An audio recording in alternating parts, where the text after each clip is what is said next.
مومن کے لیے امام حسین علیہ السلام دل کی راحت ہیں۔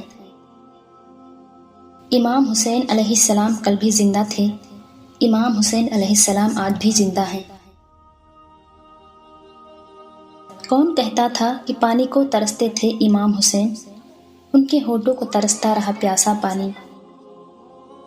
اگر دنیا میں انقلاب لانا چاہتے ہو تو تہذیب نفس کا آغاز خود سے کرو، دنیا خود بدل جائے گی۔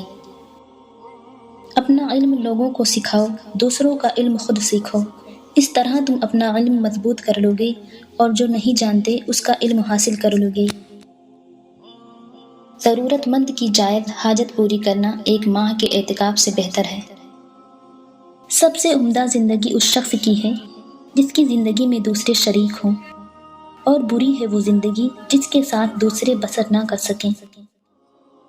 سائل کا سوال فی الفور پورا کرو، تم نے تاخیر کی اور وہ باز آ گیا تو تم رضائے حق سے محروم ہو جاؤ گے۔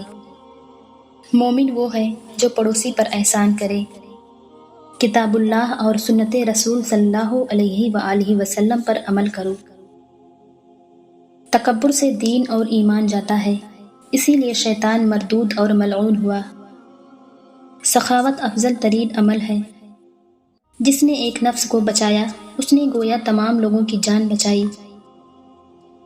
جو لوگ تمہارے دوست بننا چاہتے ہیں ان کے دوست بنو، عادل کہلاؤ گے۔ حسد ایک آگ ہے جو انسان کو جلاتی ہے، دوسروں کو عداوت پر ابھارتی ہے۔ سجدے میں سر، گلے میں خنجر اور 3 دن کی پیاس، ایسی نماز نہ ہوئی کربلا کے بعد۔ نانا کو کیوں نہ ناز ہو اپنی نواسے پر، ہر قول مصطفیٰ نبھایا ہے حسین نے۔ یزید تیرا تخت 2 گھڑی کا تھا، ہے آج بھی دلوں پر حکومت حسین کی۔ اللہ عز و جل ہر مصیبت میں بہترین پناہ گاہ ہے اور ہر سختی میں بہترین سہارا ہے۔ مجھے جنت سے زیادہ نماز عزیز ہے، کیونکہ جنت میری رضا ہے اور نماز میرے رب کی رضا ہے۔ مال یا جان کا چلا جانا نقصان نہیں ہوتا، انسان کا سب سے بڑا نقصان کسی کی نظر سے گر جانا ہے۔ مٹی میں مل گئے ارادے یزید کے، لہرا رہا ہے آج بھی پرچم حسین کا۔ ظالم کی حکومت اس کے موت کے بعد ختم ہو جاتی ہے، مگر شہیدوں کی حکومت ان کے شہادت کے بعد شروع ہو جاتی ہے۔ بے شک لوگوں میں سب سے زیادہ کریم وہ شخص ہے جو ان لوگوں کی مدد کرتا ہے جن سے کوئی صلہ ملنے کی امید نہ ہو۔